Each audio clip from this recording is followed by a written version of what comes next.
तो उसके बाद से सवाल ये भी होता है कि 250 लोगों को बचाने के लिए युद्ध हो रहा है, या फिर इजराइल यहाँ पर हमास का खात्मा करना चाहता है इसलिए युद्ध हो रहा है। ईरान ने इजराइल को दहलाने की धमकी दी है इन सभी के बीच, यानी कि जब हम गाजा की बात कर रहे हैं, लेबनान की बात कर रहे हैं, इस बीच ईरान भी लगातार आंखें तरेर रहा है। ईरान ने इजराइल को दहलाने की धमकी दी है, डिमोना एटमी सेंटर को उड़ाने की धमकी दी है, न्यूक्लियर सेंटर उड़ाने का वीडियो भी जारी किया है। ईरान लगातार आंखें तरेर रहा है और प्रॉक्सी देशों के दम पर ही ईरान लगातार इजराइल को धमकी देता रहा है। यानी कि ये जो टकराव है ये और ज्यादा व्यापक स्तर पर देखने को मिल रहा है और इजराइल के लिए अब चुनौती और ज्यादा खड़ी होती हुई नजर आ रही है। लेकिन वीएन झा सर, ये जो अलग अलग तरह की गीदड़ भभकियां हैं, वीडियोस जारी करना है या फिर एक तरीके से ट्रेलर दिखा देना है हमले का, अब इजराइल के लिए चुनौतियां और ज्यादा बढ़ेंगी भी।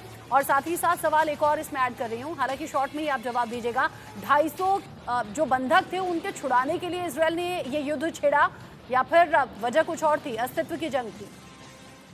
देखिए, जब युद्ध शुरू हुआ था, युद्ध तो 7 तारीख को ही शुरू हो गया था।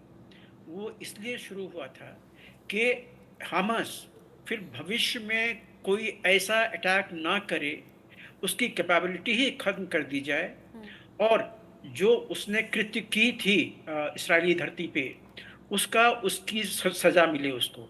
इसीलिए ये युद्ध शुरू हुआ था। और जब युद्ध शुरू हुआ था, ये धीरे धीरे, पहले तो एरियल अटैक था, पहले वो मिलिट्री की डॉक्ट्रिन होती है कि अगर आपको किसी एरिया में घुसना है तो अपनी कैजुअलिटी कम करने के लिए आप वहाँ के जो आपको थ्रेट परसेप्शंस वाले जो टारगेट हैं उसको सॉफ्टन करते जाइए। तो गाजा में ये टारगेट सॉफ्टन करना बड़ा आसान नहीं था, क्योंकि वहाँ पे टनल सिस्टम है, लगभग 250 किलोमीटर के आसपास का वहाँ पे अंडरग्राउंड टनल्स हैं जिसमें कि उनके आर्सनल्स हैं। ये टनल्स जो हैं, रचना बड़ी विचित्र बात है कि ये मस्जिदों में जाके खुलते थे, ये कहीं पे स्कूल में जाके खुलते थे, यूएन के हाथे में जाके खुलते थे, कहीं कितने हॉस्पिटल्स के अंदर में जाके खुलते थे, मल्टी स्टोरी हॉस्पिटल्स के उसके अंदर जाके खुलते थे। तो ये सारे के सारे जो टारगेट्स थे, ये सारे के सारे जो थ्रेट परसेप्शंस थे, ये सिविलियन एरिया से या सिविलियन के साथ में घुले मिले थे।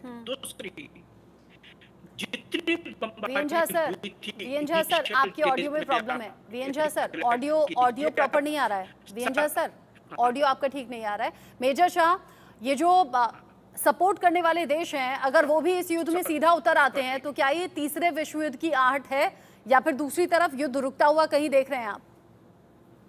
बड़ा दिलचस्प सवाल है आपका। देखिए, बड़ा आसान है ये कह देना कि नहीं मेजर शाह, आपकी भी आवाज नहीं आ रही है।